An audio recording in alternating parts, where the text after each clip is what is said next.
Welcome to the second annual 3MT competition. We're really excited to have all of you here, all the competitors, all the judges, and everybody else that's here to see everything. Last year when we ran this event, it was one of the first major events coming out of COVID, and we had a ton of snow. We all woke up very nervous about how many people would show up for the event, and everyone came out, and it was great. I have to tell you, looking at the forecast for this week, we were a little concerned also, right? We went from 60 degrees to, possibly getting snow today, but thankfully that's held off. So it's great to see everybody here. I am Steve Fenning. I'm an Associate Vice President for Research at Case Western Reserve University. I'm also a professor in biomedical engineering and the Managing Director of the Case Coulter Translational Research Partnership. In all of those roles, it is very common for me to work with different researchers across the board, across the spectrum. And even though I have a technical background, I can tell you I constantly don't understand what the PIs are talking to me about, sometimes graduate students, right? It goes right over my head. So this skill is a really important skill. You might think, we talked about the importance of communicating to a general audience, but most of the time, your peers that are in the labs next to you don't always understand what you're working on. So this is a critical skill that you'll use throughout your career, starting with your first set of job interviews, I'm sure. It's also important, I would say, from a big picture perspective, to the importance of research. So over time, I would say there's been some public trust that's eroded in the whole research enterprise. And part of that, I believe, is that the public aren't given the ability to understand what research is going on.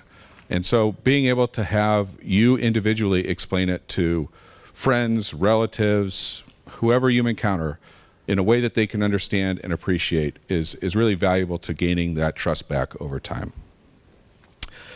This is not just us that understands this value. Just last week, Duke University announced that they were going to require a form of a 3MT to be part of every PhD student's work for graduation, or a requirement for graduation. And I think we're going to start investigating that as well. But you all are here as volunteers, and that takes an extra appreciation for doing that. So thank you. A little bit about 3MT. It started at the University of Queensland in Australia in 2008. Started with just one institution. Now more than 900 universities across more than 85 countries host these competitions. This is our local chapter of that. The winner of our competition today will go on to a regional competition, and from there a national competition, and perhaps even an international competition. This is really hard. I don't know how many of you have tried to do something like this before, but getting up, explaining your own work, I have trouble with it myself, explaining my own technical work. It's hard to begin with. Getting up in front of an audience when you're not used to doing that, with no comfort of a slideshow and a podium in front of you, is really hard. So let's try and remember that. It's not a comfortable skill. It takes lots of hard work. We're going to see the end product that they've been working on for months, to get here. It has evolved a lot over that time. We're seeing the end of that. But just remember, it is really a hard and uncomfortable skill. So let's do our best to support our competitors. One of the things that is really hard when you're out here, doing this, is when you have distractions. So distractions come in many forms, sounds, so please take a second to silence your cell phones or other things that could make noises. Also motion in the back of the room, eating food as the competition is going on. We have time built in the schedule for you to mingle and talk to each other and move around, so please use that time to do that. It is distracting for the competitors if the doors are opening and closing and people are moving around. Also, we have breaks, like I mentioned. At each of the breaks, we have 9 tables in the back. You'll look at your agenda and you'll see every single block of presentations is numbered 1 through 9. Each of those competitors will go to those tables during the breaks. We have a break between the first and second, and between the second and third sessions, and they will go there. And then after the last block, after we do awards, we will also have a little bit of networking time, and those participants will go there. So if you want to make comments, if you want to ask questions, it would be great if you did some follow-up networking with them. You can go and you know where to find them. Also, after every presentation, please keep in mind how hard this was, and let's thank all of our presenters for all the hard work they've done. A couple of the rules for the day. So we have to follow the global 3MT rules. We don't have a lot of leeway there. So we have a strict 3-minute timeline. It's an oral presentation. We will be a little bit nice there. You can finish your sentence that you're on if the time goes out. You can say thank you. But anything more than that will disqualify you from the competition. So if the time runs out, stop, thank people, and walk away, okay? You also are allowed, the other rule that you're allowed to have is one static slide, and those will be presented on both sides of the presenters. For those of you presenting, there's a copy of your slide right in front of you, and there will be a little timer in the corner. I think I mentioned the structure of the program a little bit already. We have 3 blocks. There's between 8 and 9 presentations for each block. We have about 30 seconds or so between each presentation, so it's going to go pretty rapid. Between each block, again, we will have networking breaks. They are 15 minutes, is that right? 10 to 15 minutes. We'll tell you when we get to that point. Again, for networking, for going to the bathroom, whatever you need to do. After every block, we will have a People's Choice Award. So that's for everybody in the audience. A QR code will flash up on the screen. You take out your phone, you scan that, and you pick which competitor that you think did the best during that block. Now, we've kind of intermingled, the formal 3MT competition is for graduate students. And we thankfully have some postdocs that are also participating in that competition. They have a different set of prizes, but you can go ahead and vote whenever you can, and we will take care of that ourselves. And then we also, I just want to I'll thank you again later, but thank all the judges that we have. All the judges are sitting towards the front of the room. It's a very distinguished panel of judges. Thank you for your time. So they're all right up front, on here and on time. They're all excited, I can see. All right, so without further ado, I think we should get started. Hit Jane, Stressimeters for High-Risk Professionals.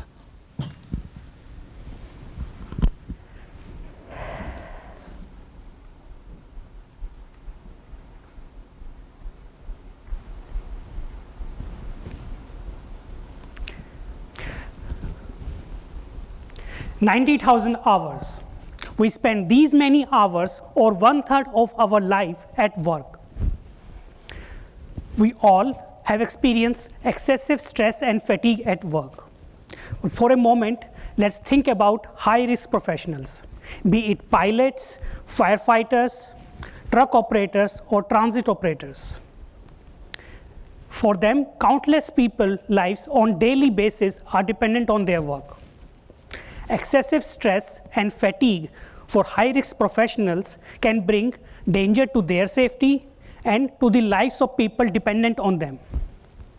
Imagine you are flying an airplane with 400 passengers, or an Air Force plane loaded with missiles. Even one small mistake can create a blunder and risk loss of lives, trust, reputation, and equipment worth billions of dollars. My dear friends, what if we can measure stress and fatigue levels of high-risk professionals when they are working?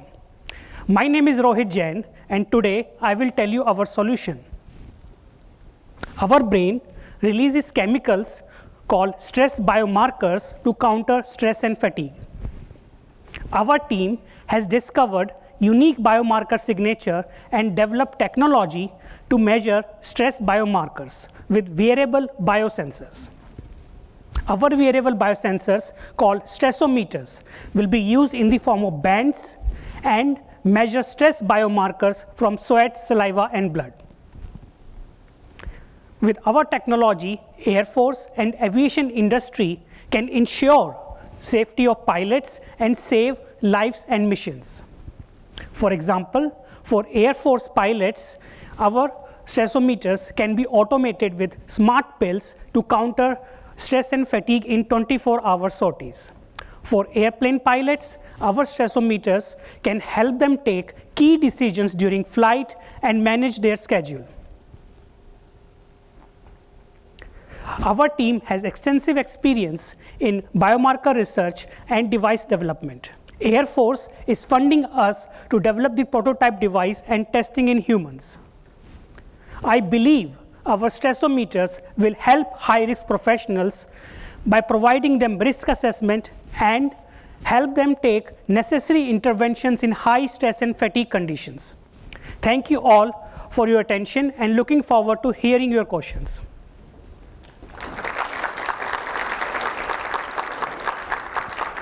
Thank you.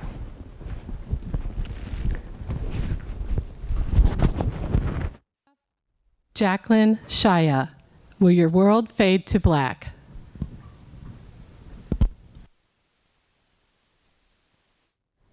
Imagine you're a healthy young woman in your mid-20s, and one day you wake up and you notice you have spots in your vision. Over the next several days, you are actively and rapidly losing your vision, and now you have severe migraine pain. You go to the emergency department, but no one can explain what is wrong.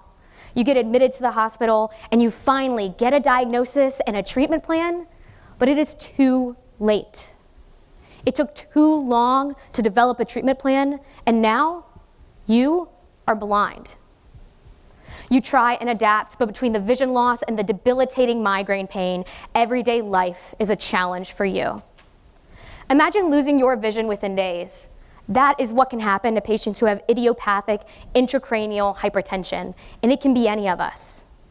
Although this mainly affects women of a reproductive age, this is a chronic and lifelong condition. In addition, patients typically have vision loss, migraine pain, anxiety, and a 6-time higher rate of suicidality. This also mainly affects people who are overweight and obese. And because of the rising obesity epidemic within our country, this is a rising problem for our society. This also can affect our children, but within children, it actually affects both sexes more equally.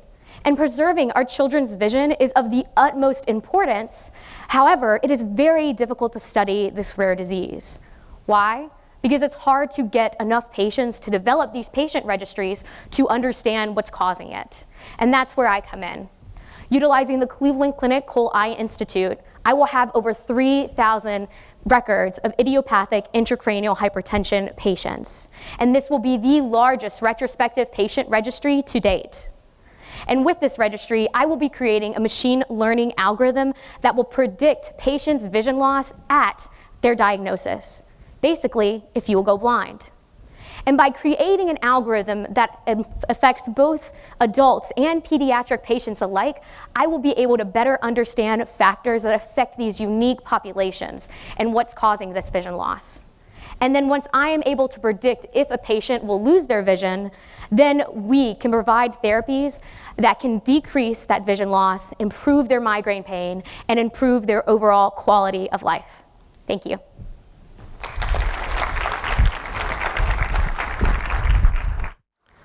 Next up, Solomon Oshabahebwa, Next Generation Microfluidic Devices for Sickle Cell Disease Management.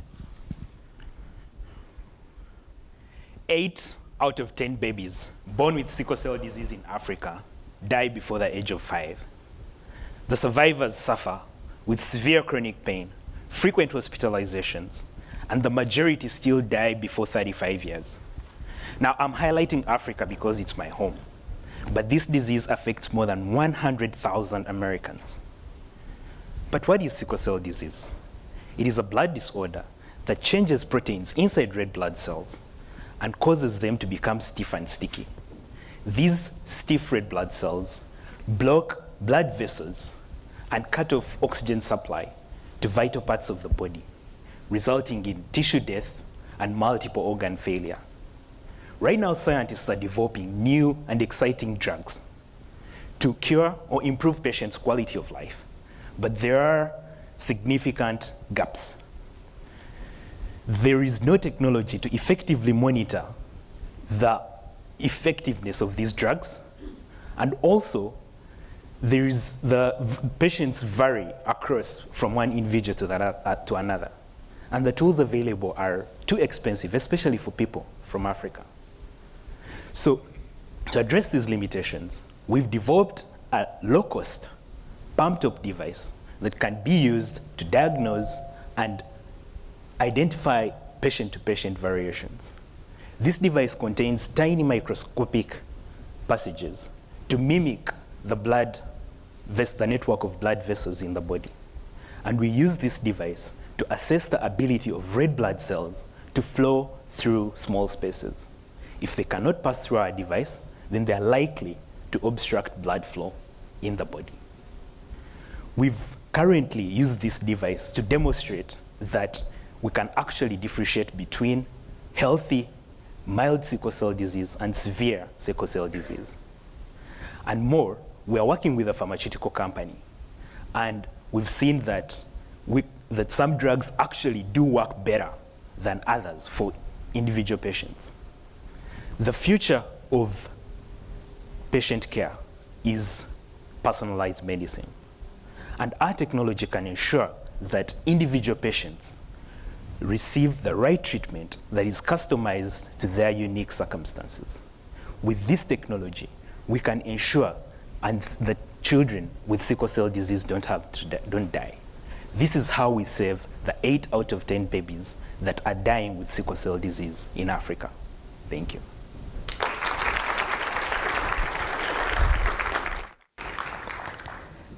Next up, Rachel Hoy, a cholesterol heart-to-heart. Cholesterol is a molecule that is absolutely essential to life. Involved in digestion, hormone production, and cellular signaling, cholesterol provides an avenue for your body to speak with itself. Now, cholesterol enters your body through 2 main pathways, the first of which is your diet. So think of the cholesterol in your Friday night pizza with friends or your Taco Tuesdays. The second avenue through which cholesterol enters your body would be through your liver, where it is produced readily and then spreads throughout the rest of your body. Now, what happens when our balance of cholesterol is disrupted? When we have an imbalance of cholesterol in our bodies, we are at a higher risk for cardiac events such as heart attack or strokes. Now, cardiac disease is the #1 killer worldwide, and it accounts for 33% of all deaths per year. 20 million lives are lost every year to cardiac disease. Now, statins have been prescribed worldwide in an attempt to try and keep up with cardiovascular disease deaths. However, the rate of cardiac disease deaths has far outpaced the prescription rate of these particular drugs, therefore suggesting that statins are insufficient to address the full scope of cardiovascular disease. So this provokes the following questions. Number 1, what if there's a way that your body could more readily sense abnormally high levels of cholesterol? 2, what if your body could more easily flush extra cholesterol from your body? And 3, what if there's already an FDA-approved drug that could provoke this response more readily? My research focuses on a protein called Aster-C that checks all of these boxes. Aster-C not only helps your body to readily recognize abnormally high levels of cholesterol, it also helps you flush these levels from your body. And there's an FDA-approved drug known as dexamethasone that has been shown to enhance this activity. Now, where statins have previously failed to fully address the scope of cardiovascular disease, I hope that my research can more readily address this rise in death by helping to fully entertain the scope of this disease itself. In particular, I've hoped to focus on the clearing of cholesterol from artery walls or vessel walls, which is the main contributor to cardiovascular disease. Now, through proving this value of studying Aster-C to the scientific community, I really hope that I can help contribute to saving millions of more lives and ending this rise in cardiovascular disease deaths. Thank you.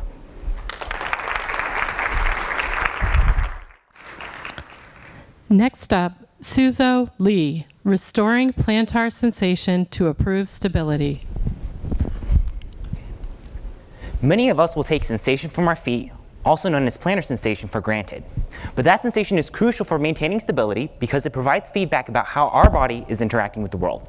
For example, if we trip, plantar sensation or sensation from our feet provides information about how fast our body is falling so that we can automatically and reflexively react to restore balance and avoid falling.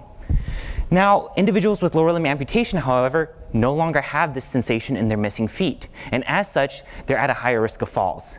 In addition, over 50% of individuals with lower limb loss report avoiding day-to-day activities because of a fear of falling. Now, because of this, these individuals who use lower limb prosthetic devices have identified that improving stability and improving the perception of stability are essential needs for their devices. So our lab has addressed this through the development of a sensory neuroprosthesis that can electrically restore plantar sensation in the missing feet of individuals with lower limb loss. To do this, we've implanted electrodes around the remaining nerves on the individual's amputated side. By delivering electrical stimulation through these electrodes directly to the nerve, we can elicit sensations that feel like they are coming from the individual's missing feet, thus providing this electrically elicited plantar sensation. Now, previous work has shown that this electrically elicited plantar sensation can in fact improve standing stability and also can improve walking through challenging terrains. And now we want to take that one step further.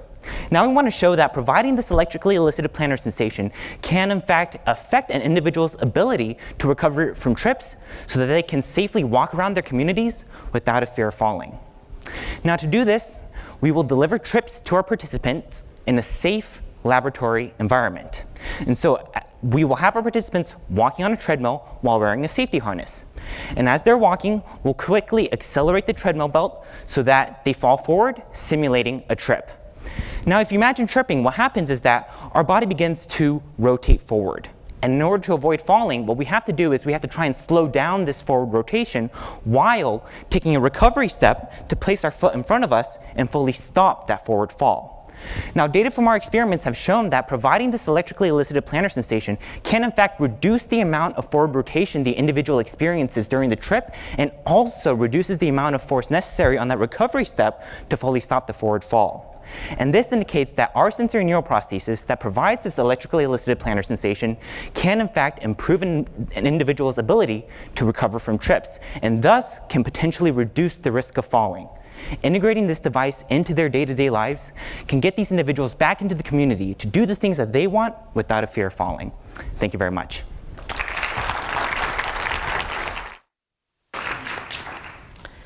Next up, Sunithi Madhavan, balloon model of fat cells in fibrosis.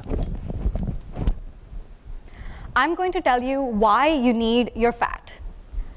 Excess energy from the food that we eat is converted and stored in the form of fat in these specialized cells called the fat cells. Fat cells are the largest and most abundant cell type in the human body. You can find them in and under your skin, around your organs, and even inside your bone cavities. I'm sure all of you can appreciate how the human body changes when fat is gained or lost. This is because the size of a fat cell is very dynamic. We can think of a fat cell like an inflated balloon. When fat enters the balloon, it expands, and when fat leaves the balloon, it shrinks. However, when there's an excessive loss of fat from this balloon, it loses its shape and also loses its function. So this deflated balloon is an underlying cause for many common diseases like diabetes, cancer, and fibrosis. My thesis project is going to look at the involvement of fat cells in fibrosis. So what is fibrosis? It is the thickening of soft tissue, which can lead to loss of that organ's function and eventually death of that individual. Some common fibrotic diseases are cirrhosis, pulmonary fibrosis, and scleroderma. Fibrotic diseases, it affects 400 million people around the world every year. But even though it's so prevalent, there are currently no treatments to reverse fibrosis. You can see on my screen how healthy skin compares to fibrotic skin, with fibrotic skin having a thick dermis and a depleted fat layer, with the fat cell looking like a deflated balloon. However, the molecular mechanisms that lead to the deflation of this balloon is not known and is going to be the focus of my research.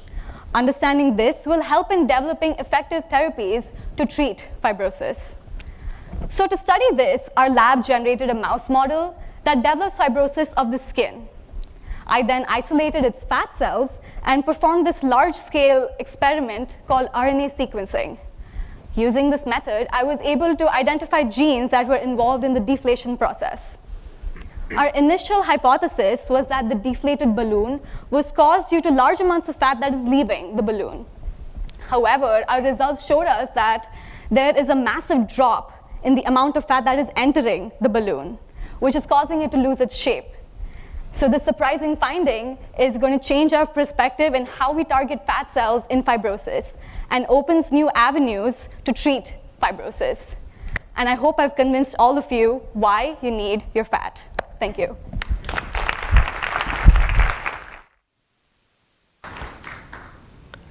Next up, Ayla Mishra, therapeutic for treatment of obesity.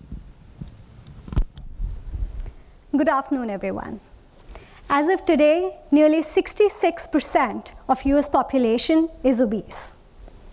On an average, $173 billion are put in by US Health Department for treatment of obesity.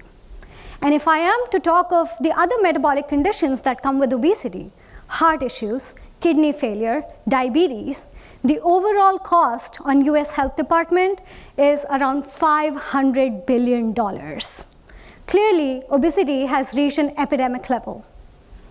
Major contributor to this problem is increased energy accretion, essentially meaning more intake of food, more energy intake than what we expend on a daily basis. My name is Ayla Mishra, and I work with a team that identified a key contributor to this epidemic. We've discovered a new hormone called asparagine. It's a hunger hormone, and levels of asparagine are significantly higher in patients that present with morbid obesity. As far as asparagine functions, there seems to be a vicious circle in how it functions. Asparagine is a fat-derived hormone. It targets the hunger neurons of the brain, makes us eat more, that eventually leads to an increase in adiposity. Fat cells, being the primary source of asparagine, are in turn contributing to this vicious cycle by circulating more and more asparagine levels. With my research, I've asked if we can treat obesity by targeting asparagine. Can we therapeutically break this vicious cycle? For this, we have developed antibodies that target asparagine. You can think of antibodies as functioning like a lock. Just like a lock would bind to the key, antibodies in circulation would bind to, grip on to asparagine, inhibit it from crossing blood-brain barrier and acting on hunger neurons. When we injected diet-induced obese mice that love to feed on high-fat diet, the way we love a McDonald's burger. When these mice are injected with asparagine targeting antibodies, these mice eat less, they lose weight, and their glucose levels are improved. With this, we are trying to develop a first ever, one-of-a-kind antibody therapeutic for treatment of metabolic syndrome, clearly which is an epidemic of the 21st century. Thank you.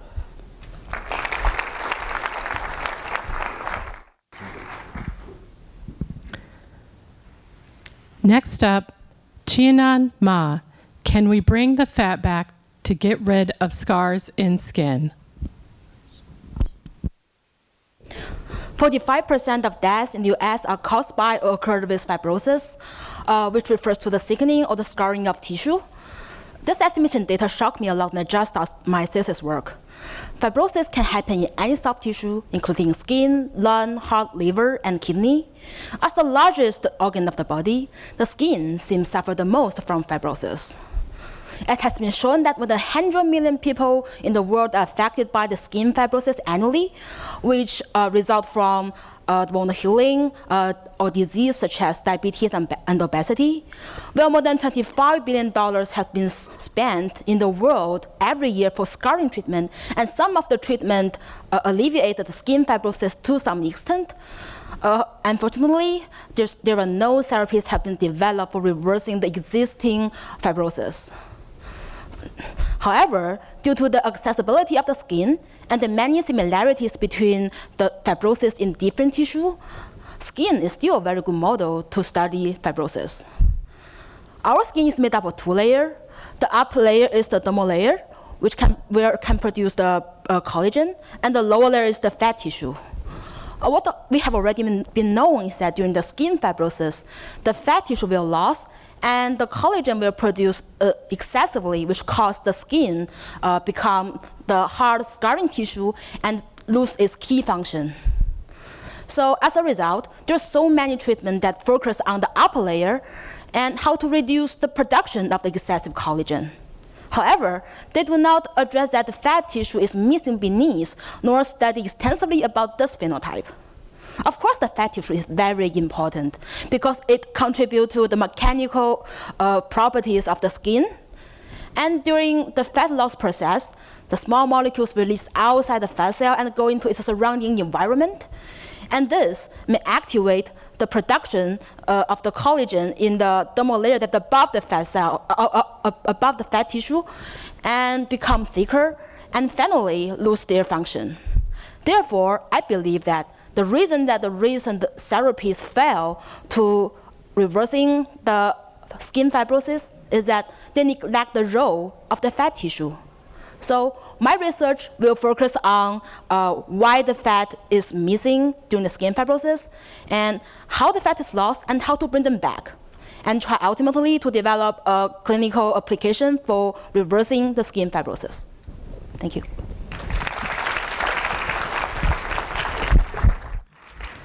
Next up, Jessie Zahn, the circadian regulation of oligodendrocytes in age.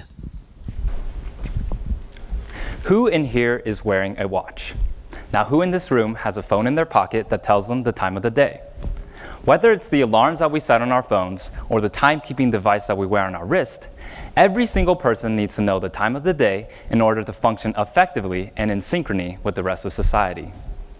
In much the same way, each cell in our body contains a molecular clock that tells it the time of the day and how to function in synchrony with the rest of the body. From the cells in our heart to the cells in our brains, each cellular clock needs to work in unison to function effectively and to generate natural rhythmic processes and behaviors, which we call circadian rhythms. However, with age, our body's circadian clock becomes dysregulated, increasing our susceptibility to age-related diseases such as dementia. In my lab, I study the effect of aging on brain function, focusing specifically on the circadian clock of a specific brain cell type called the oligodendrocyte, pictured in green above. Now, an oligodendrocyte's responsibility is to create an insulating layer of proteins and fats called myelin, which wrap neuronal axons, pictured in yellow above. Myelin is essential for the transmission of neuronal impulses, which encode all of our cognitive functions, from learning and memory to cognitive abilities as well. However, with age, our body's ability to create new myelin begins to decline, impairing our cognitive function as well as increasing risk and severity of neurodegenerative diseases. In my PhD, I have made significant advances in isolating oligodendrocytes from old mouse brains. This has allowed me to study the molecular and cellular changes in the cell type that may explain our loss in myelin production. The central objective of my PhD thesis is to determine whether the age-related loss in oligodendrocyte function can be related to or explained by the loss in molecular clock integrity. To this end, I have developed multiple tools and techniques to both manipulate and study the circadian clock, and I have discovered that the circadian clock directly regulates the process by which new oligodendrocytes are regenerated from a stem cell pool in the brain. Therefore, if the integrity of the circadian clock is directly related to our ability to create new myelin, then therapeutic strategies targeted at improving the circadian clock function may just hold the potential for rejuvenating and restoring our brain function while we age. Thank you all for your time.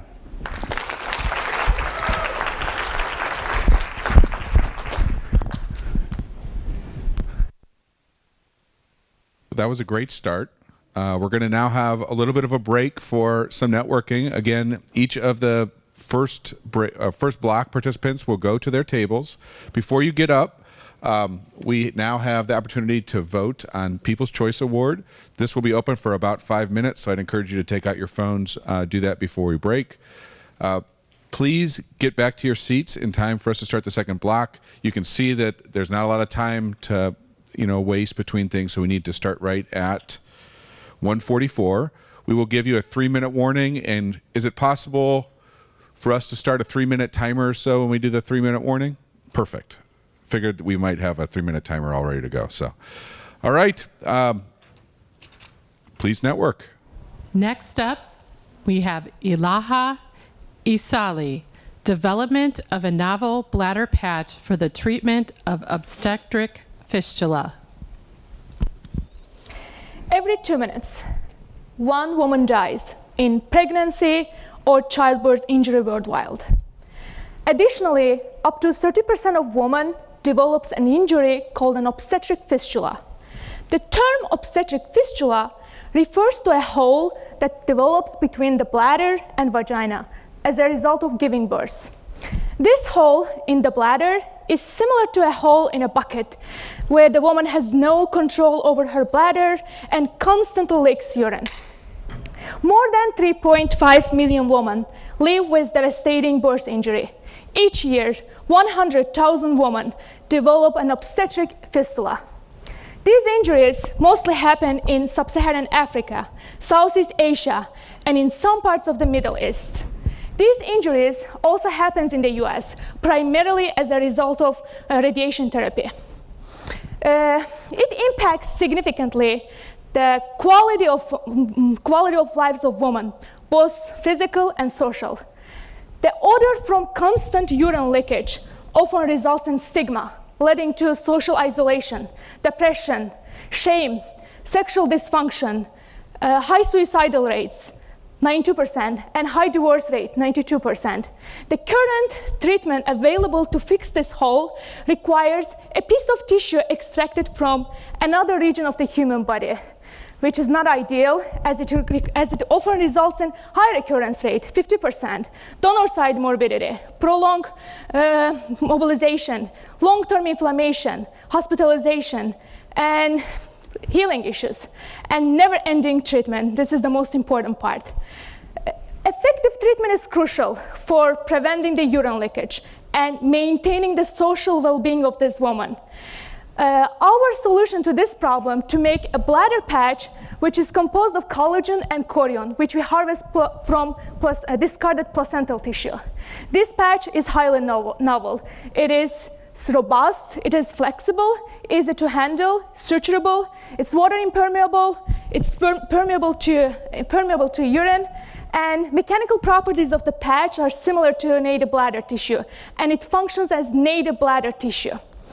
During this 3-minute presentation, one woman may have died as a result of an obstetric fistula in sub-Saharan Africa or in Middle East. I believe that patients will significantly benefit from this devastating injury as we will prevent constant urine leakage and the recurrence of the issue, improving the quality of life of women and, most importantly, restoring their dignity. Thank you.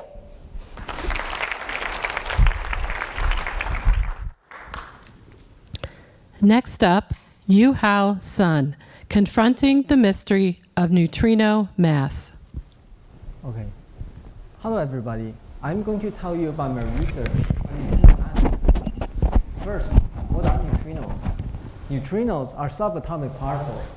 They're neutral, and hence the name neutrino, because they don't have electric charge, and they interact very rarely with other forms of matter.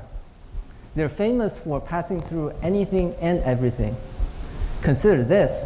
Every second, about 1 trillion numbers of neutrinos pass through the body of each of us. Neutrinos are among the most abundant particles in the universe. They are 1 billion times more abundant than the particles that make up stars, planets, people, and everything else that we're familiar with. Neutrinos are extremely light. Remember, 100 trillion neutrinos pass through the body of each of us. But suppose we can gather all the neutrinos that pass through a person in a lifetime. Together, they weigh 1 trillion times less than a gram. In the current model describing physics of subatomic particles, neutrinos are assumed to be massless. However, scientists discovered a phenomenon called neutrino oscillations. So far, we know 3 types of neutrinos. It turned out one type of neutrinos can change into other types of neutrinos while they travel. The only way we know to explain this phenomena requires neutrinos to be massive. Massive neutrinos are also required ingredients in the model of the evolution of the universe. Since they're currently unknown, we can only treat them as fit parameters.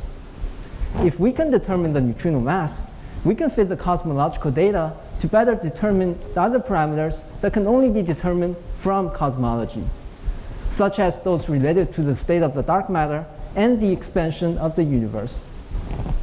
So how do we measure the mass of the neutrino even if it's so light? We measure the mass of the neutrino by measuring the energies of the electrons generated in a type of nuclear decay called beta decay. The shape of the beta electron energy spectrum near the endpoint can tell us the mass of the neutrino.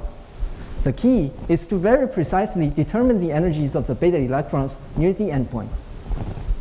In the project I'm working on called Project 8, we measured the energies of the beta electrons from the frequency of the magnetic field, from the frequency of the radiation in a magnetic field.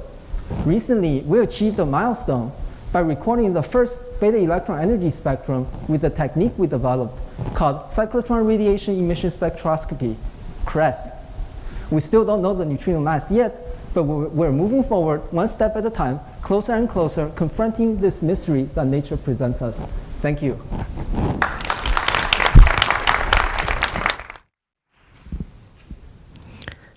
Next up, Andy Liu, novel drug targeting triple-negative breast cancer metastasis. Meet the patient, Melissa, who is 50 years old and is seen for diagnostic evaluation of breast cancer in her left breast. She has no family history of breast cancer, but a history of biopsy. The biopsy procedure revealed a triple negative, the most aggressive type of breast cancer. With that, what can we do to help her reduce the risk of dying? What can we do in the first place, prior to any treatments? Hi, I'm Andy, a translational fellow, here to share our research on a novel approach, helping patients like her in this situation. We target cancer spreading, known as metastasis, which is responsible for 90% of cancer deaths, and also the main reason why cancers are so dangerous. During cancer spreading process, we identify the protein family with a highly consensus sequence. And also, we found them with specific decorations, represented here by letter P. You can see it as a parking permit. With this specific parking permit, cancer cells become aggressive, activating downstream effector, regulating cell movement from one local site to distant tissue. Here comes the question, how to strip their permit? How to forfeit their power? It's a huge challenge to date. To address this challenge, we've been using AI-driven drug discovery to screen drug candidates. We've identified a list of potential hits. We've screened them using biological activity and toxicity assays. Compounds identified through screen phase are analyzed by medicinal chemistry until the lead compound is identified. The lead compound ideally gives us to high safety and efficacy towards clinical trials. Our approach is a strategy not specific to breast cancer. It is the strategy we are using currently, but ultimately we can extend our approach to other patients as well. We hope our therapeutic is able to make a huge difference by helping oncologists save lives from cancer. Thank you. Next up, George Hefferlin, improving brain implants by changing the gut microbiome. Getting up out of bed, holding a loved one's hand, brushing your teeth.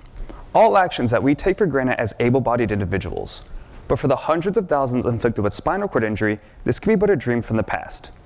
Thankfully, scientists, clinicians, and engineers have developed technologies capable of restoring function to these individuals and improving their lives, giving people like this man the ability to move and do tasks on his own for the first time in years.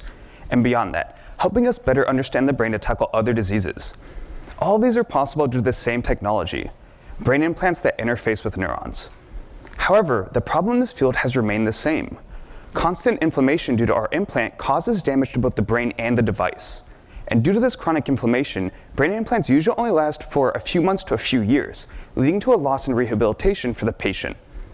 That's where my research comes into play. In my thesis, I explore different treatments to help reduce damage and inflammation in the brain with the goals of prolonging implant function in the lives of those who use them. And I believe the solutions to our problem may lie not in the brain, but in the gut. The gut microbiome is an environment consisting of trillions of bacteria all performing various functions. So you might be asking yourself, so what? Why would I care about bacteria in the gut when I'm looking at inflammation and implants all the way in the brain? Neural disorders like anxiety, depression, and even Alzheimer's disease have all been linked to changes in the gut microbiome, and my work has shown that brain implants are no exception. Even within a week of implantation, the gut microbiome of mice is significantly changed compared to a healthy non-implanted mouse. Somehow, an implant in the brain is causing changes to bacteria all the way in the gut. But is the opposite also true? Can changing the gut impact the brain? To explore this, I treated implanted mice with either antibiotics or probiotics to alter their gut microbiome. Doing so caused significant changes to the types of bacteria present in the brain, corresponding to our treatments. Additionally, antibiotic-treated animals resulted in significantly improved short-term function of our brain implants, while probiotics offered a more stable long-term improvement. These experiments suggest that changing the gut microbiome does in fact change the brain, and that doing so has huge impacts on how brain implants function. So my thesis so far has confirmed this connection. Now the questions are how and why.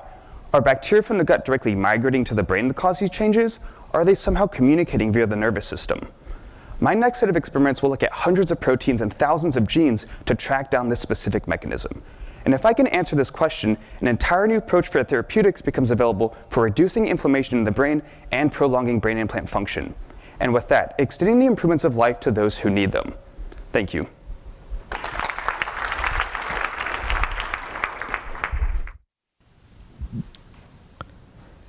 Next up, Chia Subeyi, Where You Live Can Kill You, Key Factors That Influence Access and Contribute to High Maternal Mortality in Resource-Scarce Areas. Good afternoon. Hope lives in Louisiana. Hope is pregnant with her third child. During her last pregnancy, she became severely anemic and she developed diabetes, which require medical monitoring. Her clinic, the closest clinic, which was close to her house, was about 10 miles away from her home, recently closed. With limited education and economic opportunities, she's not financially strong enough to move to a neighborhood closer to a health facility. 7 months into her pregnancy, she developed severe complications. Hope died before help could get to her, leaving behind a family mentally and economically scarred. Why should we care? Hope can be any woman from any country living in resource-scarce areas. Every 2 minutes around the world, a woman dies during childbirth. The maternal mortality rate in the US is 23 deaths per 100,000 live births. In Canada, it's 8 deaths. This begs the question, what are the factors that contribute to such high maternal mortality? We embarked on a quest to find answers and interviewed 35 health professionals. They all point to these 4 factors: education, income, distance, and utilization of health services. If we want to slow the rate at which women die, we must address these factors.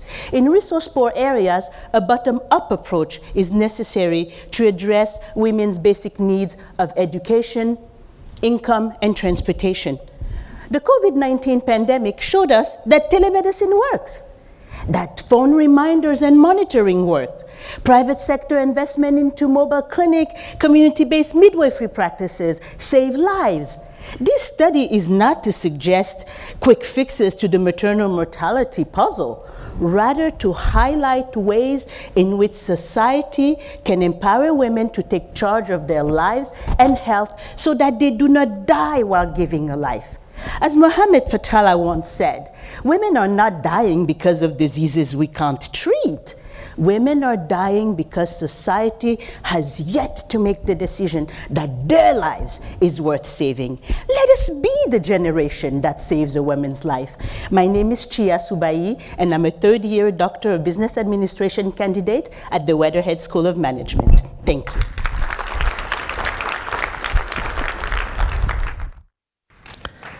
Next up, Danny Lamb. Back pain?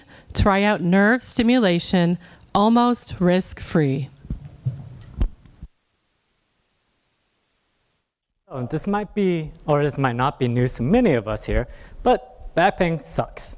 However, for some of us, or for some of these patients, the back pain can lead to an impact into their day-to-day activities. They may be dependent on opioids to manage their pain, or they may be bedridden physically, as any type of movement can cause a throbbing or burning sensation. Now, nerve stimulation is quite effective for half of these patients, where it can help their pain levels reduce from 50% to almost complete resolution. However, how do we know who's a potential candidate for nerve stimulation? Well, these patients undergo an implant or a device implanted up to their spinal cord for about a week. And these implants, they essentially provide electrical stimulation that blocks pain signals that these patients would have felt. Now, at the end of the 1 week period, these devices are removed from their physicians. And imagine you are a patient that can finally get out of bed without any care or assistance, and you finally found a solution that can manage your pain. However, on the day of the removal of your device, the doctor notices that part of that device is missing. An X-ray shows that that missing piece is actually still in the patient. Now, the patient has two options. Either one, we undergo intensive surgery to remove those bits and fragments, or two, the patient is sent home with the potential complication of having an infection. Now, my research looks into developing devices that dissolve in the body, but can also interact with the nerves. Now, we looked through the archives of PubMed and Google searches, but we could not find this one single material that's biodegradable, conductive, and also can be quickly translated into the practice. So this led us to somehow wandering off into using medical grade sutures. Sutures are like little twines or tines that we use to close up wounds. Not only that, but we can apply gold, something that's very conductive, can be cleared out of the body, and has been used in medicine for thousands of years.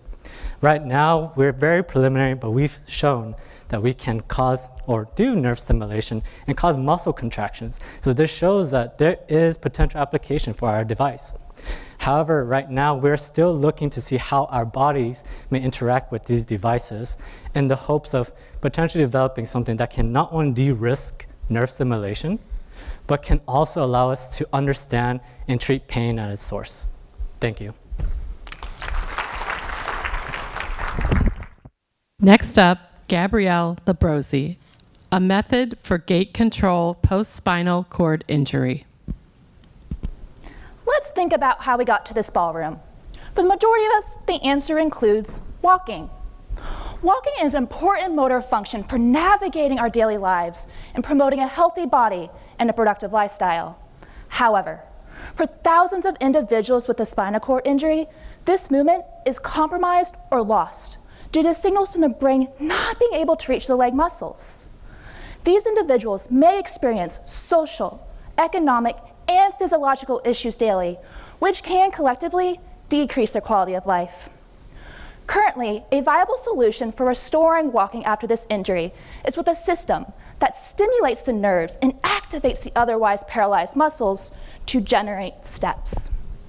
Unfortunately, this system requires significant upper body effort to remain stable and results in rapid muscle fatigue and abnormal walking, which makes it quite challenging to complete daily tasks in and out of the house without the use of a wheelchair.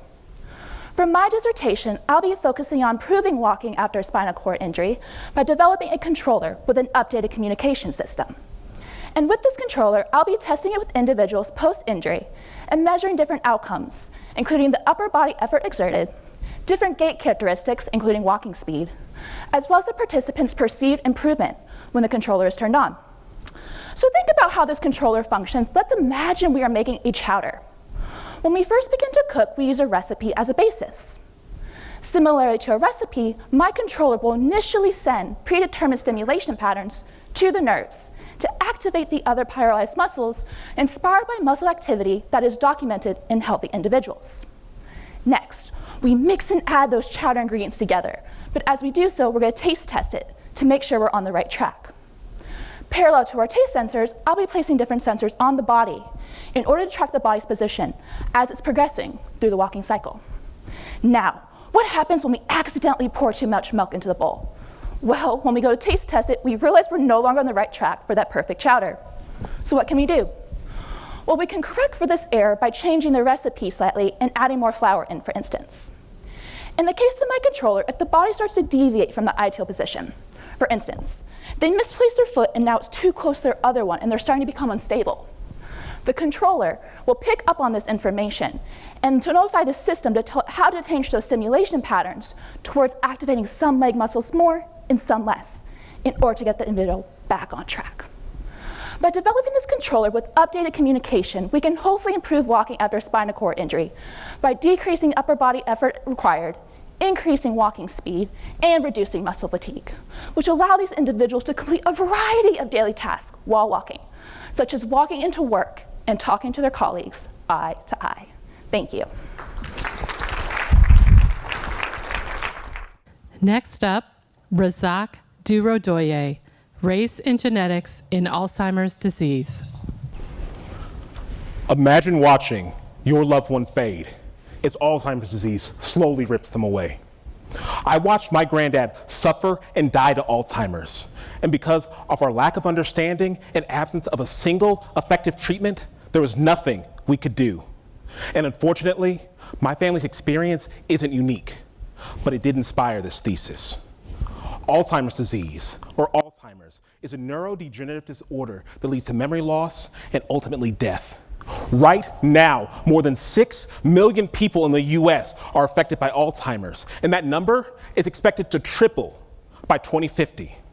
And as long as our understanding of Alzheimer's risk factors remains incomplete, there will be nothing we can do for all of these people that are affected.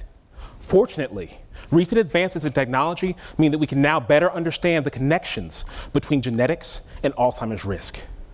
My thesis focuses on the genetic risk factors of Alzheimer's, specifically the gene apolipoprotein E, or ApoE, the single most significant risk factor for Alzheimer's.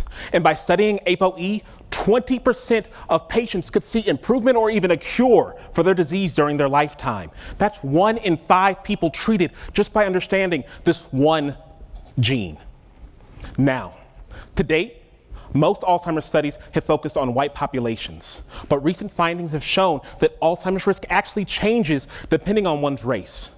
My thesis focuses on that gap and seeks to understand the interaction between race and genes like ApoE so that we can develop tailored and effective Alzheimer's treatments. Using novel applications of biostatistical approaches to compare those with Alzheimer's and those without, I will identify genes that lower ApoE-associated Alzheimer's risk. And from there, I will explore differences both within and between racial and ethnic groups so that I can identify specific factors that lower Alzheimer's risk in Black, white, Hispanic, and Asian individuals. In the first and largest project of its kind, I aim to understand race from multiple perspectives so we can understand what part of Alzheimer's risk is due to race versus one's genetics. In summary, my thesis represents the first step to equitably delivering safe, tailored, and effective Alzheimer's treatments that get us to optimize care so that people like my granddad have a fighting chance to overcome their Alzheimer's disease. Thank you.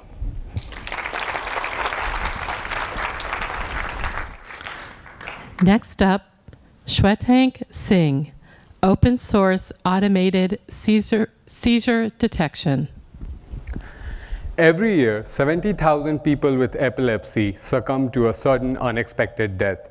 Most of these deaths occur around the time of an unattended seizure. Therefore, estimates are that you could avoid 65% of these deaths if you had a reliable seizure alert system. Currently, there are 21 devices available for detecting seizures. However, only 20% of people with epilepsy use these devices. People with epilepsy cite 3 key concerns leading to low device utilization listed in the box there under user perspective. My dissertation is attempting to address these issues. The first is large number of false alerts. A seizure alert system needs to be active throughout the day. Therefore, the data used to develop these systems also needs to be collected throughout the day. Current studies have a recording duration of 15 to 60 minutes per subject. This is insufficient. Our data set being developed at the Epilepsy Monitoring Unit of university hospitals will have a minimum recording duration of 3 days per subject. This data set will be complete next June. Using multi-day recordings introduces a mathematical challenge. Standard computational techniques require a 50-50 ratio of normal and seizure samples. However, people only seize for 2 to 3 minutes a day. Therefore, only 0.004% of our data set contains seizures. We inspire our solution to this problem by the mathematics used by digital voice assistants like Siri. Digital voice assistants like Siri are activated by saying a keyword like "Hey Siri." These systems are active throughout the day. In addition, you say "Hey Siri" maybe 20 times a day. Therefore, the amount of "Hey Siri" samples is roughly 2 to 3 minutes. Despite this, these systems work remarkably well. And therefore, we are using the mathematics that they use. The QR code to the right, listed as method demo, if you scan it, it will take you to an interactive in-browser demonstration of how these mathematics work, developed by our lab.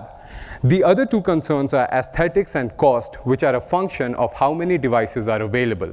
Proprietary systems are expensive, advertise the medical condition of the user, and limit device choices. Open source systems like Android can be deployed on virtually any system, therefore increasing the choices of devices for aesthetic concerns and lowering the cost, in addition to being not identified as a medical device.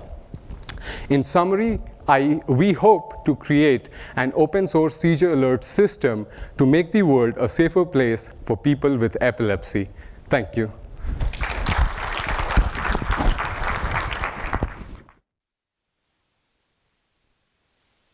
Okay, that concludes our Block B. We're going to go on another 15-minute break. Next up, we have Mercy Amankwa, Freedom of Movement Enhancing Mobility via Muscle Force Estimation. If you can hear me, give me a thumbs up. Oh, thank you. Over 4 million Americans cannot do what you just did so easily.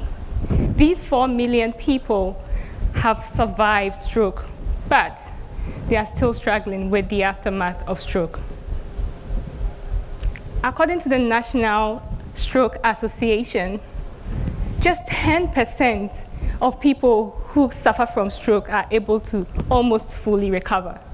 The remaining 90 rely on physical therapists to be able to do this or take a step. My research involves some analysis, and this analysis that I do produces solutions that actually give information to these physical therapists to be able to retrain these stroke patients.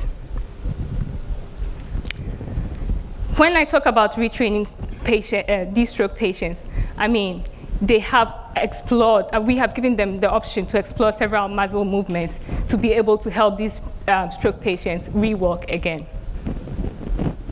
Let us consider me taking a step, for instance. If I take a step right now, what's happening is I have muscles here that are contracting and relaxing. And as these muscles contract and relax, they generate some force that propel this movement. So what I am doing now is, if I look at this particular contraction and relaxing, what I'm doing is I'm trying to estimate all these relaxations and these contractions, the forces that these muscles relaxations and contractions generate. That is what I estimate. And I'm just not just estimating one, I'm estimating thousands of this. And with this estimate, I can be able to actually say that if I have a problem from a stroke patient, if a stroke patient is suffering from a thigh muscle, with these different estimates or combinations, I can use some of these estimates or combinations to compensate for a defective thigh muscle. And that is really what the solution I have produced from my research. So the effect or what my research so far has actually contributed in the rehabilitation industry is to give these physical therapists several options that they can use to retrain these stroke patients. And hopefully, stroke patients can gain the confidence to know that they don't have just one way of moving, but they do have several ways of moving. Thank you.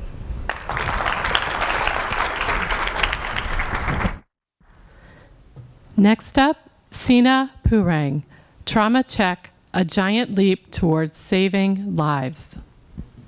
Time is a tricky thing, isn't it? For some people, it's all about beating the time to catch a train or finish a project at the last minute to meet the deadline. And for me, it's all about finishing my presentation in under 3 minutes. But for some, time is critical. It's a matter of life and death, especially for patients who suffer from traumatic injuries and are bleeding. They only have 1 hour to receive treatment to survive. Even if they reach hospital quickly, diagnosing them can be a challenge because our bodies have a complex system for stopping bleeding. Do you know how the body prevents bleeding? It's really amazing. An injury starts the platelet phase, where a small cell-like structure in the blood called platelets gather at injury site and form a plug to help stop bleeding. Then the coagulation phase, where different factors work together to form a mesh to hold the clot in place. And finally, the lysis phase prevents clot from growing too large and causing problems like heart attack or strokes. These phases work together to balance the clotting process. But traumatic injuries can upset this balance and make it difficult to figure out what's going on. That's why I'm working on a revolutionary device called Trauma Check. It evaluates how well someone's blood clotting by measuring changes in the electric properties of the blood. Trauma Check has a secret weapon. It has a multi-channel cartridge that are sensitive to each step of the clotting process. This allows for personalized treatment that are more effective for each patient. With just a few drops of blood, results are ready in just 15 minutes. And the best part, Trauma Check is compact and easy to bring to an accident scene. This means first responders, such as emergency medical personnel, can help patients right away and reduce the immediate need for transportation to a medical facility. Trauma Check is not just a device, it's a lifesaver. It offers a new level of efficiency, accuracy, and speed in the diagnosis and treatment of traumatic injuries. We believe Trauma Check will have a significant impact on the medical field. Our team has several years' experience in the developing of point-of-care devices and conducting clinical trials. Now, we are working with the Department of Defense to bring Trauma Check to life and save at least 30,000 lives in the US alone every year. Lives are currently being lost only because of time. Thank you. Next up, Edward Carson, stem-like cell products to regenerate tissues. Everyone in this room at some point will have some portion of their body break down. It might be visible, it might not be. Could be an organ, could be, say, brain, heart, bone, maybe even a knee. Over 32.5 million adults in the US alone suffer from some form of arthritis, which is the breakdown of the smooth tissue covering the joints that allows our limbs to move freely and without pain. Of these adults, the cost of treatment, the cost of lost wages, as well as that which is as a result of decrease of loss of life, results in an overall societal impact of over $136 billion annually. And this amount is only expected to increase. The problem is that current treatments are only temporary. They're artificial knees or injections to reduce pain, and ultimately these either require multiple treatments, fail over time, or really altogether they don't fix the knee, they don't regenerate it. These are just replacements. So my work is focused on creating a framework for a paradigm shift in stem-like cell products to regenerate these tissues within the knee and others. Now, The issue that we've had with these stem-like products in the past, and we refer to them as mesenchymal stromal cells, these stem-like products can actually regenerate multiple tissues throughout the body, but they're inconsistent. They don't always work. We've seen this multiple times, and we can see that from different MSC colonies, so these mesenchymal stromal cell colonies, those are from the same patient, we have one that looks entirely different from the other. There's only a small subset that actually functions for the purposes that we want, and that's regeneration. So ultimately what we need to do is characterize these starting materials in the same way that we do with a car. That's what my work's aiming to do. If we are using any sort of random scrap steel or something like that to make the car, it doesn't matter how well we engineer that car, it can still rust down, break down on the side of the road. However, if we control these starting materials in a really robust fashion and know that we're using really high quality steel, then that means that we can work that into the engineering process same way we can with high quality cells and cell products to actually create a car or knee that's extremely high performing, is going to last a long time, and maybe they'll both win a good number of races. So ultimately, what we start with is looking at these initial cells, these initial colonies, these groups of cells, and characterize them along with the products that they release. It's these vesicles, these packages that hold factors of biologically important material that can actually help in regenerating the knees.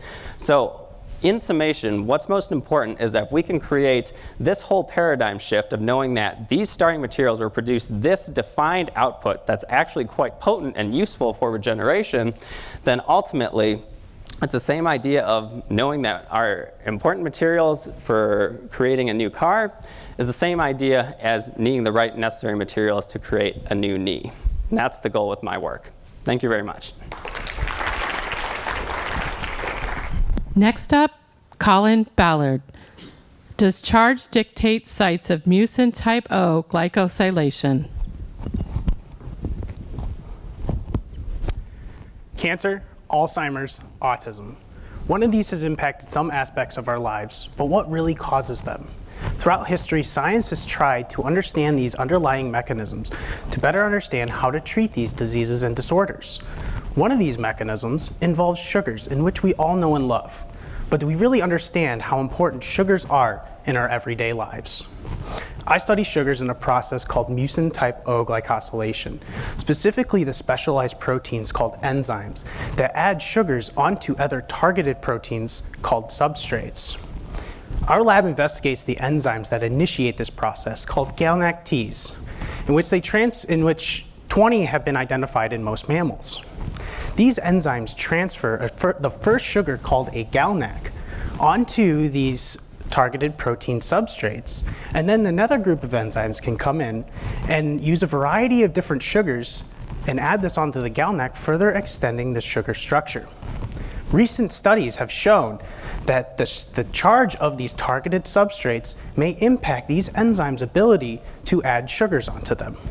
In order to investigate this, we've created a series of charged protein substrates being positive, neutral, negative, or a combination of these charges, and are actually evaluating how they impact these enzymes' abilities to add sugars onto them.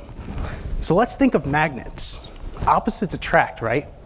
Well, that's exactly what's going on with these enzymes, in which the charges of their surface dictate what charges they prefer within a substrate.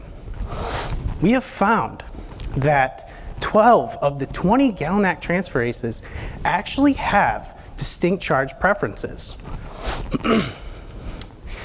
So, why is this important?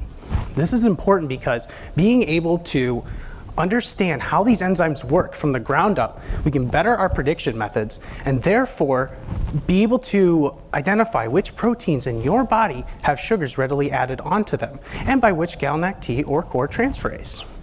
Only by doing this, we will then be able to create different alternative therapeutic treatments targeting these enzymes, treating the diseases seen up here, and many more that affect our everyday lives. Thank you. Next up, Samuel Ojo. Application of photocatalysts for microorganism inhibition. Interestingly, the places we call homes are not usually safe places. Unknown to us that our home's environment is being contaminated with toxic substance. It is not only me who is imagining this. According to research, about 90% of people who stay at home or work from home have been affected with this toxic substance, which come from building materials and even domestic activities at home. An example of paint, which cause problem in children. This toxic substance has affected a lot of people, causing health problem like serious mental problem, and even respiratory disorder, and many more. This is really a global problem because everybody is involved. But you see, scientists have tried to purify our outside home environment with an innovative compound such as titanium dioxide, which generates electrons when they are exposed to sunshine. But sunshine is not available at home because we don't have sunshine at homes. Also, an innovative idea of chemicals that are put in air purifier are available at home. But the question is, are we going to put air purifier in our bedroom, in our sitting room, in our dining room, and even in the bathroom? This may be economically unrealistic. And that is why it is important for us to have a clean home. Because at the end of today, every one of us deserves to go to a healthy home. In my project, we developed a specific molecules called photocatalyst, which reacts with bulb lights and generates signals of electrons that purify the air. Once the lights shine on the materials, on these tiny materials, they generate signals of electrons which are positively and negatively charged. The positively charged are exposed. When they are exposed to light, they become reduced to hydrogen molecules. And the negatively charged, they mix with the oxygen in the room and they purify our homes. We are hoping that this tiny molecule will be incorporated into the building materials in future, such a way that automatically when you on the lights, you have a clean environment. A good health is important, and it should start from homes where we all live. Thank you.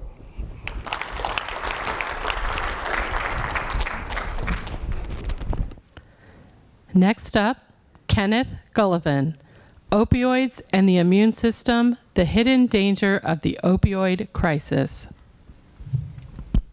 Since the 90s, there's been a drastic rise in opioid addiction and overdose death. In 2019 alone, 10.1 million people misused prescription opioids, 1.6 million people suffered from opioid addiction, and over 70,000 people died of drug overdoses, most of which were caused by the synthetic opioid fentanyl.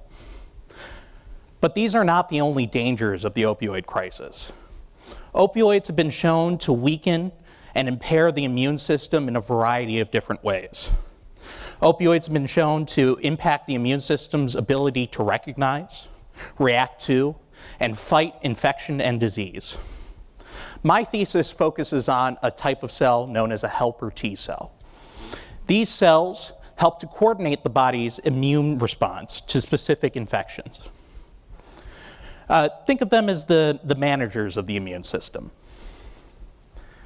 The most common type of helper T cell is known as a Th1 cell. Now, these helper T cells can change into different types of helper T cells depending on the type of infection that's present. What we found is that exposure to opioids, especially chronic and repeated exposure to opioids, causes these helper T cells to differentiate into Th2 cells. This is caused by these opioids changing the genetic expression of these cells, thereby fundamentally altering their biology and function. Now, by itself, this differentiation isn't necessarily bad, but in the context of infection, this can be extremely detrimental to our body's ability to fight said infection. Essentially, the wrong type of helper T cell generates the wrong type of immune response and can impair our ability to clear infections from our bodies. By studying the mechanisms behind how opioids are impacting our T cells, we can inform best treatment practices and even identify potential therapeutic targets to help prevent the negative effects of opioids in the immune system. Thank you.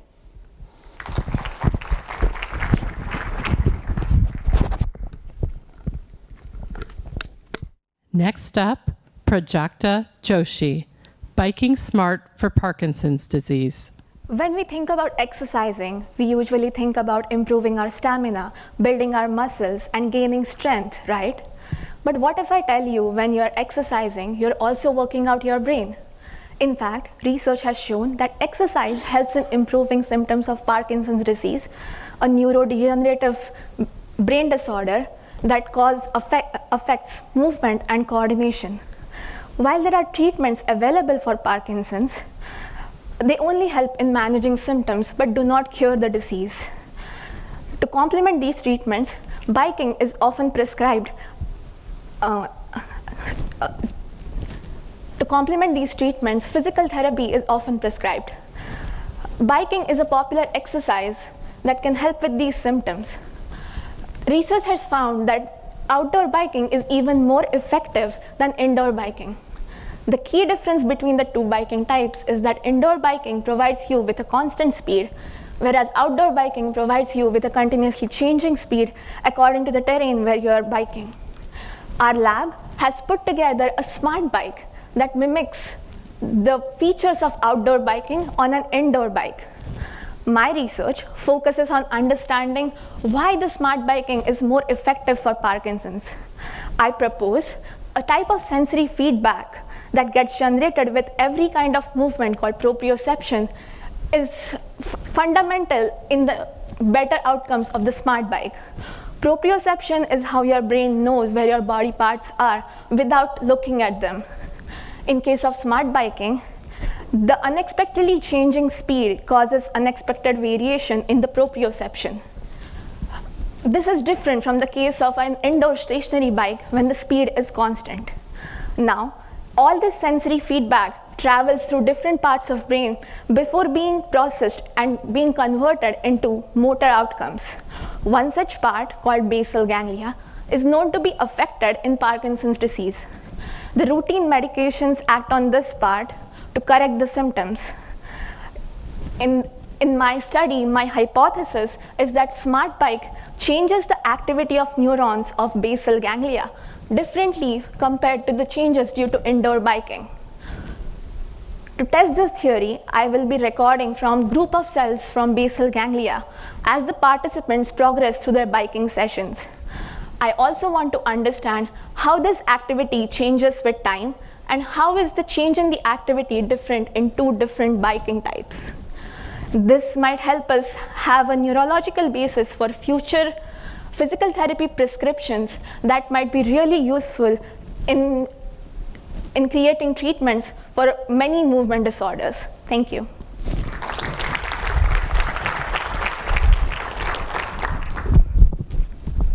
Next up, Shiv Verma, Vaccine Against Bladder Cancer. Hello everyone. If anyone needs break, because breaks tells us like how important this organ, the bladder, is. Like bladder cancer is one of the most devastating cancer that affects men and women both. And when we talk about the chemotherapy and inline therapy, like other therapy options, the inline therapy which is available now is like radiation therapy, chemotherapy, or combination of both. Also, sometimes patient along with this therapy has to go through very painful surgery. So the surgeons has to remove this bladder from the body, and they start like chemotherapy and radiation again. So this chemotherapy, they don't distinguish like what is healthy cells and cancer cells. They kill both the cells. So, and after all this therapy, patient has like developed lots of side effects. So we and our team members, like we came up with the solution, an alternate solution for for this bladder cancer. We developed a vaccine which is very precise therapy, targeted, and less side effect. This therapy, this vaccine therapy is like, it's very compatible for patients like old age patients who has like comorbid conditions such as heart disease, anemic, or any other comorbid disease. Like, and those patients also whose blood level or blood level or any kind of like sugar level is low. So in those patients, like this chemotherapy is not advisable. So if we we develop this therapy which is like very less side effect, and if we develop this therapy so for old age patients also, and for all group of patients also. So here our ultimate goal is to deliver a sustainable or very easily adaptable approach where we can looking forward to increase the overall survival rate of patients and to improve the quality of life. Thank you very much.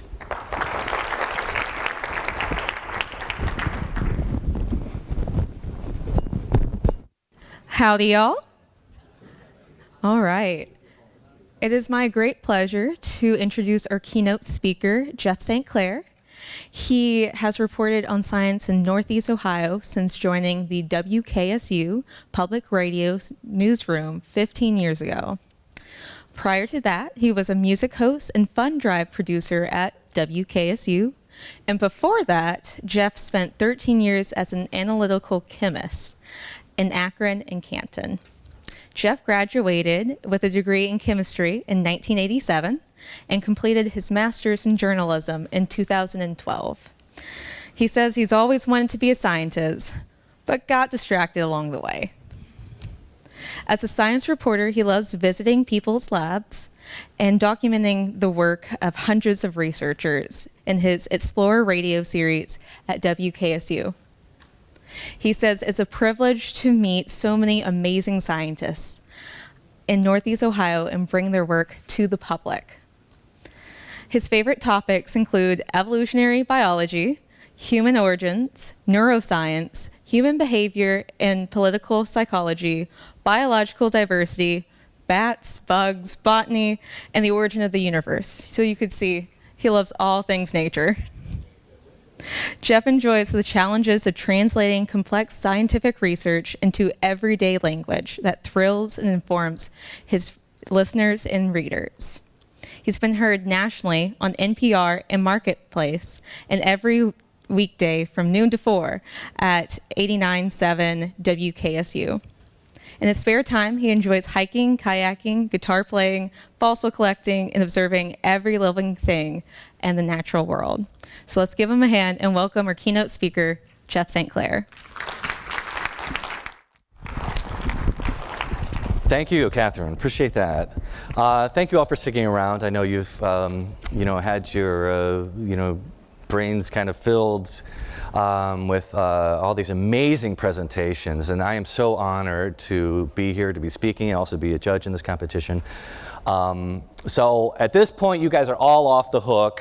If you fall asleep, that's fine, just because they gave me 10 minutes, and I don't see any stop clock, so I might just keep going. But we have a sign in front of our house, and it says, "Science is real." We believe science is real. It also says, "Women's rights are human rights. Black lives matter. No person is illegal. Love is love. And diversity makes us stronger." These are all equally true, yet aspirational statements. The sign's been there for a couple of years. Science is real. At that time, it needed to be said. Research-grounded responses to the COVID crisis were superseded by rumor-based and politically driven nonsense. If science isn't real, what is? Our tenuous hold on reality quickly unravels if we question the system we use to describe it. Science is not just real, it is the ground we walk on. Nearly everything in our modern lives is based on science. Certainly our technology, cell phones, cars, healthcare, data-driven decision-making in all fields from government to Wall Street, all modeled on the scientific method. When we make decisions, we ask, what do the numbers say? When we confront new diseases, dilemmas, disasters, and other challenges, we turn to science to determine the path forward, from charting weather to modeling toxic plumes. When a child asks, why is the sky blue? Do we say, well, the gods prefer it that way, they like the color blue, and when Jupiter wanted to calm his brother Neptune? No, okay. That makes for a good bedtime story.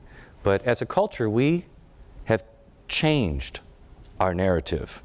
We say, it's because atoms in the air bend light waves, and since blue is the shortest wavelength, it bends the most, right? Or you tell your kid, no, just go ask ChatGPT. I admit we have lost a lot of the beauty and poetry of life after mythology took a backseat to the rational mind. But our path follows the steamroller of logic, linked to deliberate experimentation within a community of inquiry. That's science. It has radically remade the way we live our lives compared to the thousands of generations that came before us. And that's why when people in power question science, our reality is rattled. My science is real sign reminds us that science must not be subverted. It reminds us of the need to better explain relevant research. It reminds us that you need to be better communicators about what you do. It reminds us that there is a huge gap between the physical reality of our world and our comprehension of how it works. I call it the understanding gap. As a science reporter, my goal has to fill the understanding gap incrementally by looking at research and innovation. And as an aside, I was told early on that research is turning money into knowledge. Innovation is turning knowledge into money, right? Two sides of the same coin. I don't think we should judge the value of research by its immediate practical applications, though. That's a very narrow and dangerous limitation on the beauty of scientific inquiry. The understanding gap, though, is growing exponentially, and we are at risk of falling forever behind. I think about my grandfather. He was born in 1910. He died in 2003. During his lifetime, he saw the first airplanes, the first cars, the first telephones, TV, nuclear weapons, computers, and digital technology. He was born with horse and buggies, and in his lifetime, saw a man walk on the moon. Has that pace of innovation changed? Do you really think? If we were to look at a chart, I do not think it has changed. It's not likely. People don't turn back the clock of innovation. Consider our headfirst plunge into the all-encompassing digital reality and the birth of AI. It's obvious we are in over our heads. It might be helpful to look at how we got here. This is where the nap time comes in. But I think it's important to take a look at the roots of our shared passion. Science began 400 years ago with Galileo. It was in 1623, exactly 400 years ago, he published Il Saggiatore, the Assayer, the book where he laid out the scientific method and famously wrote that math is the language of science. 10 years later, Galileo was convicted of suspicion of heresy and placed in house arrest for the rest of his life for suggesting the Earth orbits the sun and not the other way around.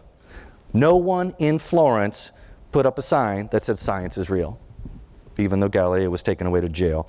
Nonetheless, science became real. Soon, Descartes developed the language of algebra. Kepler and Copernicus described the laws of planetary motion. Robert Boyle laid the foundations for modern chemistry. Newton and Leibniz developed calculus. The laws of thermodynamics powered the Industrial Revolution. Maxwell wrote his famous equations. Darwin, Pasteur looked at living systems. Einstein explained the universe. Modern science, with roots going back to the Greek philosophers, had bloomed out of the fertile mud of medieval conjecture and alchemy. Knowledge and innovation grew by adhering to the scientific framework. Your work builds on the incremental achievements of scientists going back 400 years. This is the world you have inherited and the world you need to defend. Because for political or other reasons, people continue to cast doubt that science is real. Take evolution, for example, the foundational principle of biology. Living things change over time. Darwin credited natural selection and sexual selection. Species change over time, not that big a deal. Yet plenty of people question the validity of the theory of evolution because it acknowledges that humans and chimpanzees have a common ancestor. I say get over it. You benefit from science every day. I'm talking to the people, and maybe not anyone in this room, but there are people who question evolution. You take antibiotics, you have a cell phone, you have a laptop, LED light bulbs, but you say this one branch of science is unreal? You don't get to pick and choose what parts of science are real or not. Except if you're Amish, and then okay, because then you're not using it anyways. But people who have watched the COVID virus mutate and evolve in real time, they still say, evolution, no, it's just a theory. This is obviously a pet peeve of mine. And they gave me an axe to grind, I'm going to grind it. More than a dozen states allow creationism to be taught alongside evolution in public schools. At least 3 states do not make evolution part of the curriculum. It's like teaching flat earth theories in geography class or the 4 humors in health class. Everybody remembers the 4 humors, right? Blood, phlegm, anybody?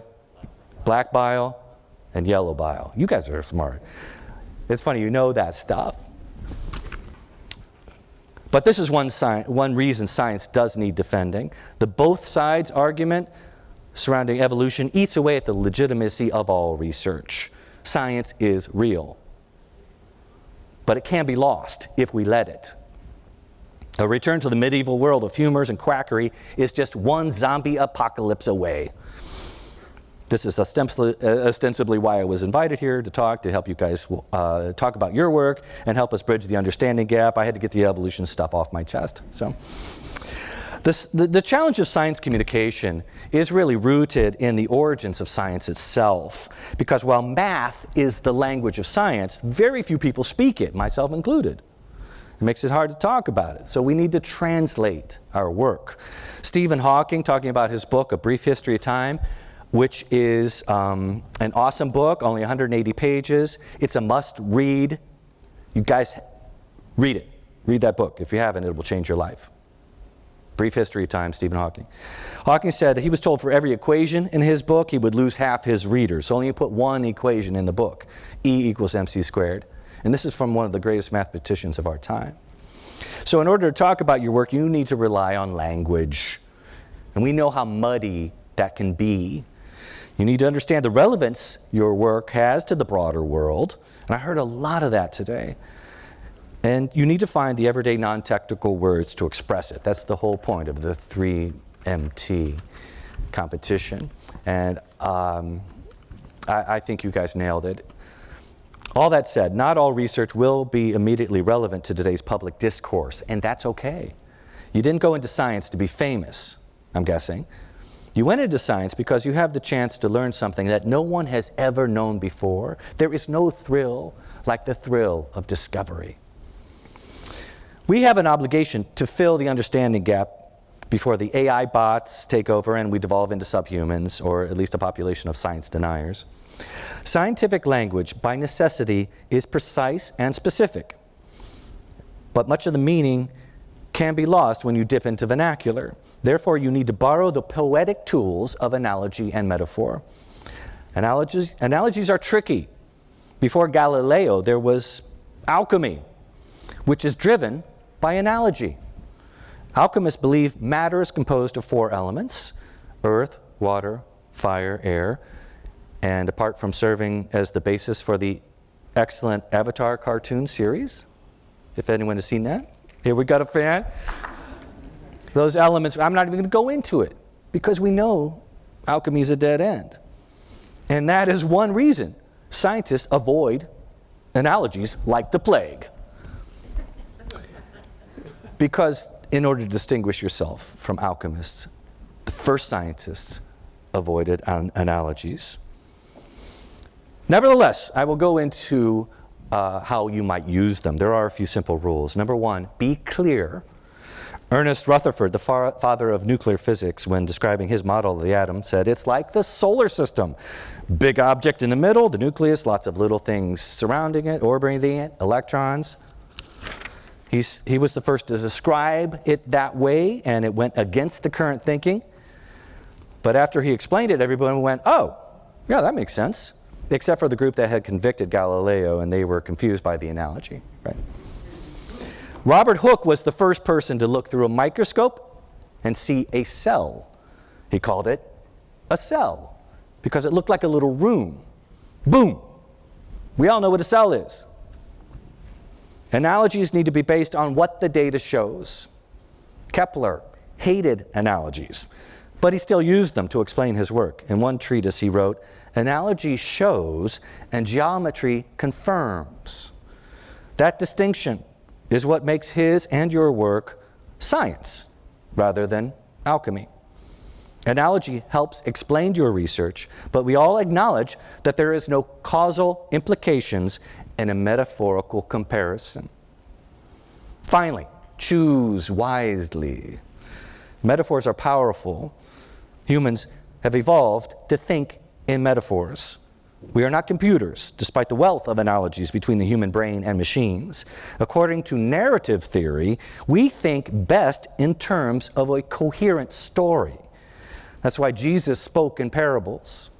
We are a story-hungry species. They've kept us alive over millions of long, cold nights.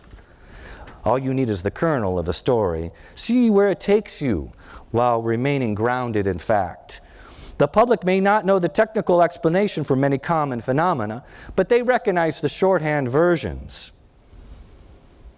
Black hole, food chain, climate change, dark matter, Big Bang, standard model, heat sink, missing link, fission, fusion, feedback loop. We get it, sort of. There is a saying that the next scientific revolution starts when the analogies run out. When we can no longer convey what we're doing using simple language, it means that we have reached the limit of our knowledge. Maybe there is a vital interplay between scientific discoveries and public understanding, after all. Maybe filling the understanding gap is not just vital for the public to comprehend our rapidly changing world. Maybe it's important for scientists to take the step of communicating their work and thereby explore where those analogies might take them. Many believe that science is separate from the common world, that it exists in the rarefied realm of academia and is only passingly relevant to the chaos of daily life. But that assumption is wrong. Science is real. And we need to keep it real. The rational mind remains the greatest human invention. But it is up to science to show how the reality it created can be made sustainable. And I think that's what the sign means in front of my house. That's it. Thank you.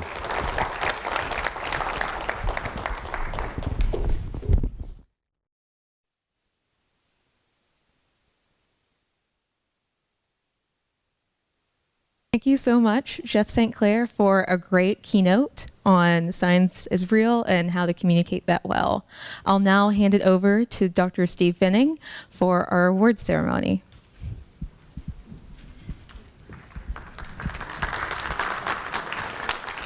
A couple of quick thank yous before we get to our award ceremony. First, I have to tell you, I told you that this was very hard for everyone to do, and I hope that you all agree that, I think you all agree that that was the case.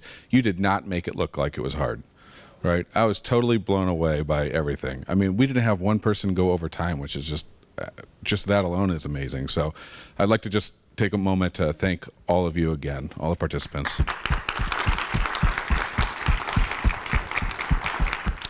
So the 3-minute thesis, right? This is an introduction. If you look at an average PhD thesis length, it's 80,000 words, which takes about 9 hours to go through. So they all have a lot more they could tell you about their research if you want to continue the conversation, I'm sure.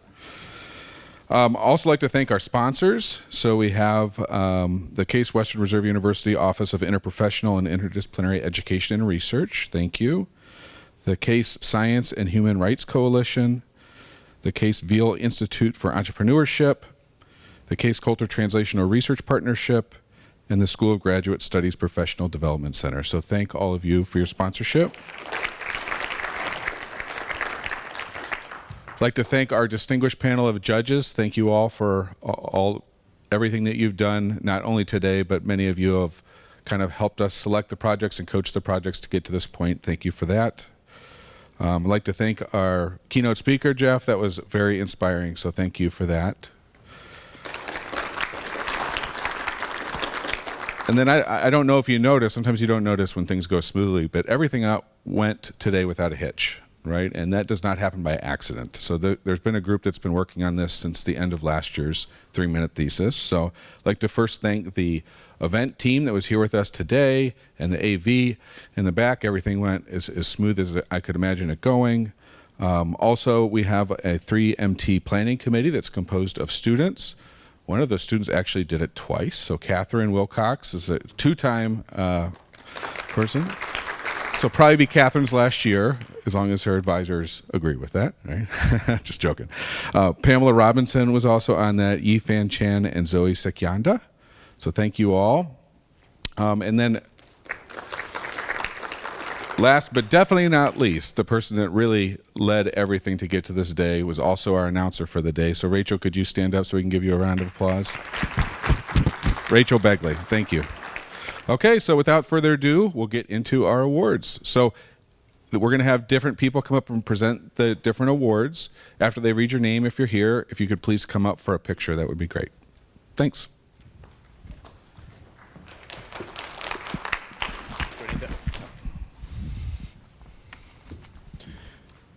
Okay, thank you very much. I'm here to present the People's Choice Awards on behalf of the Case Coulter Translational Research Program.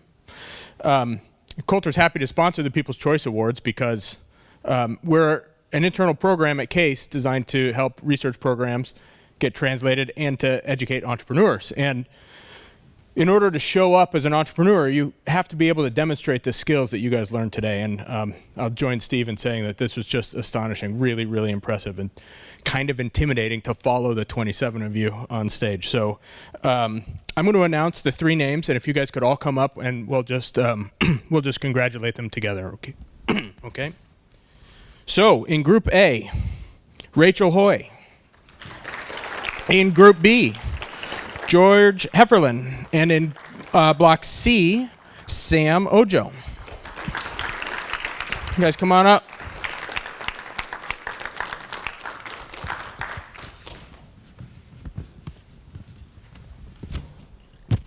Set that down.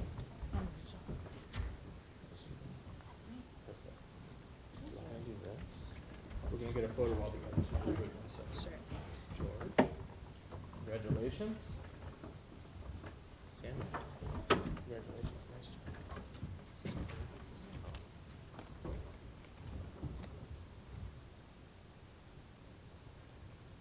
All set?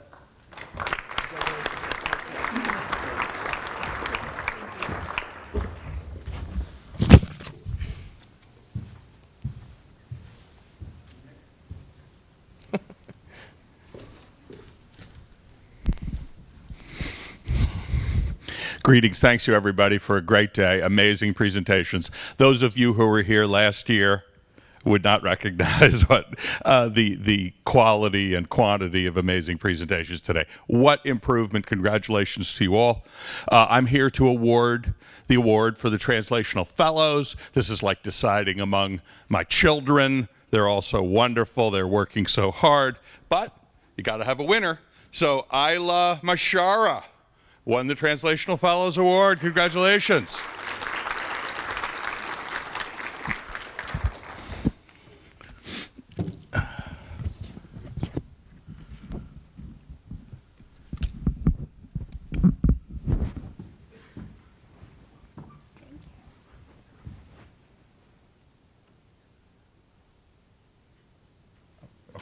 Yeah, please do.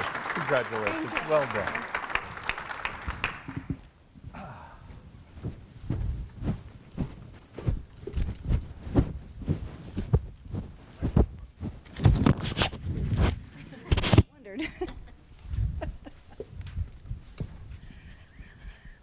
An awesome job, everyone. While I have the stage and the power of the microphone, I'm going to make a quick pitch. The Veal Institute for Entrepreneurship has a spring startup competition.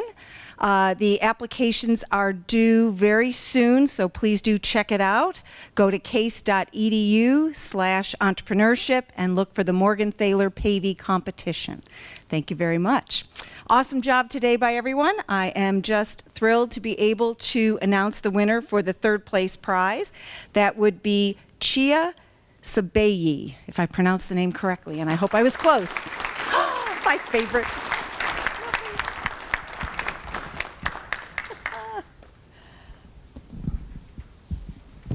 That's too funny. Congratulations.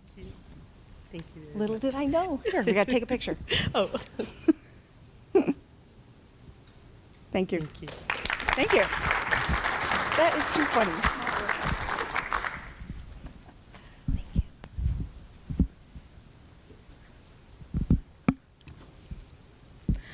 Hello again. I'm Catherine Wilcox, the president of the Science and Human Rights Coalition has sponsored our second place prize. So without further ado, second place goes to Rozak Duro-Duye.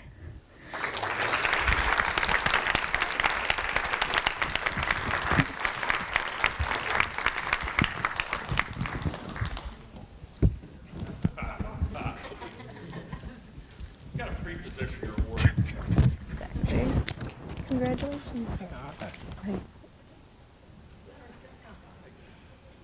Thank you.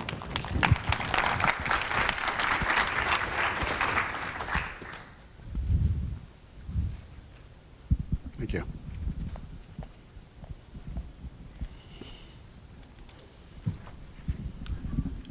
When I was asked to do this job, this is a job I'll do again next year. I'm not sure I want to judge next year. That was terrific. I mean, the talent here is fantastic. And as an old man, it really is nice to see the talent here that's going to take care of me when I can no longer do it. So congratulations to all of you. And I have the pleasure of making the first place prize to George Hefferlin. George.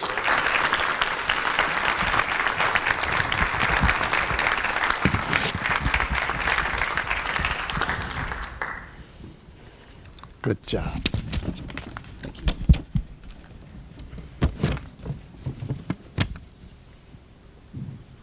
Good job.